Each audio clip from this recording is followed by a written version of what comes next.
Hi, this is Mark Kaufman, Anthology's Senior Software Engineer on the Developer Relations and Standards team. And today I'm making this video to show you how to update your JWKS URL.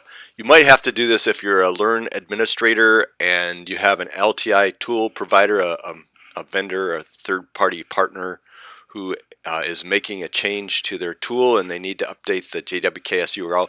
This has happened some time ago where Anthology, well, it was Blackboard at the time, we stopped supporting our, we used to hand out JWKS URLs to the partners or vendors when they would build an LTI 1.3 integration, but we no longer do that. We no longer support that. So they need to have their own JWKS URL, and they need to have their own key set. So if a vendor is updating their JWKS URL, this also applies. And it's each Learn administrator who uses the tool. That Learn administrator will have to go in and follow these steps that I'm going to show here to update the JWKS URL that the vendor provides. So we're going to be using a big test. That's the name of the tool.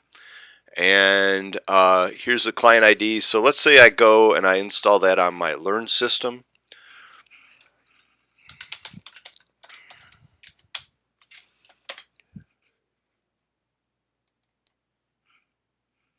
Here I'm logging in, and now I go to my, so the first thing you go is to your system admin. If you're on Ultra, you'll find the admin on the left nav. We're just going to go to system admin or admin if you're on Ultra, and then on this page you go to LTI tool providers.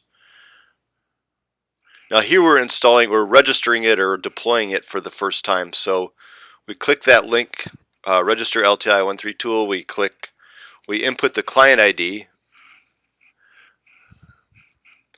And now you see that the JWKS URL listed here is the same as what we have over here where they the vendor registered their tool on the developer portal. You see here's the tool JWKS URL. So now I'm going to hit submit over here. And we've got a big test, and it's got that. If we hit edit here, we can see that that's the URL that it has for the JWKS URL. Now let's say the vendor wants to update it to a new JWKS URL, JWKS 2.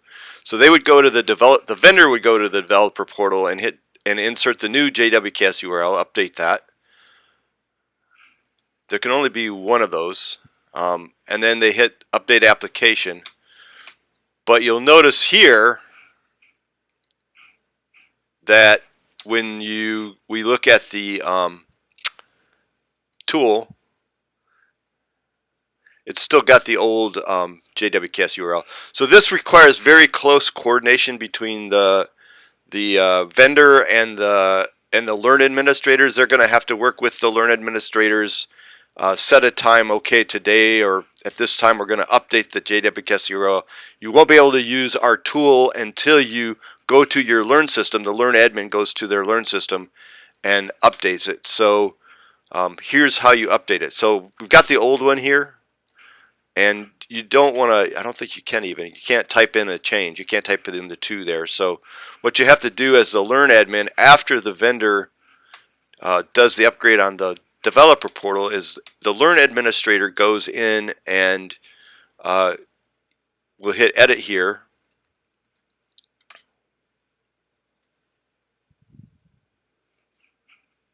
And they'll copy this client ID, whatever that is, and then they'll hit cancel.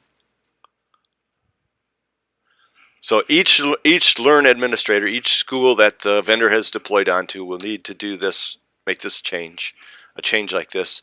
So they've copied the client ID. Now they just go ahead and they hit register again.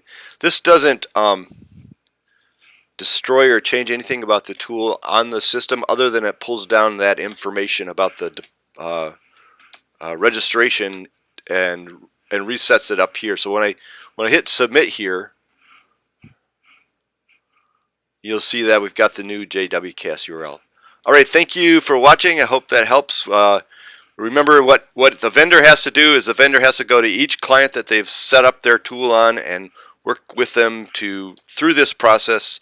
The Learn administrator of the client will have to do this on their Learn system to get. Oh well, then the last thing they do is hit submit here, and once they've hit submit, now this Learn system is using the new JWKS URL that the vendor configured over here.